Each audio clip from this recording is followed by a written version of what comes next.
iznenađenja pripremio sam iznenađenje za vas.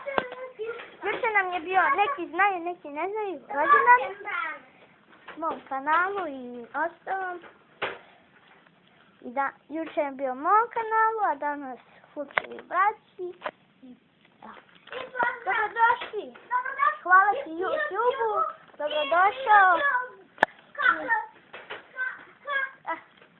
Za i ovo, znači, nismo puno radili, nego pojavili smo sve to, lepo smo stavili, Fulčevi braća. Ljudi, što vam kažem, da, i možete pratite Fulčevi braću, našao sam malo da postavim klipove,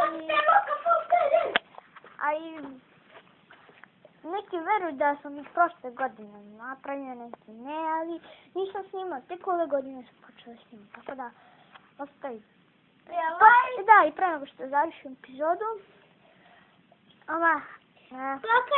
snimat ću ponovo ovaj klip, zato jer nas je sad dvoje, vidite, dvoje, a treba nam kako je,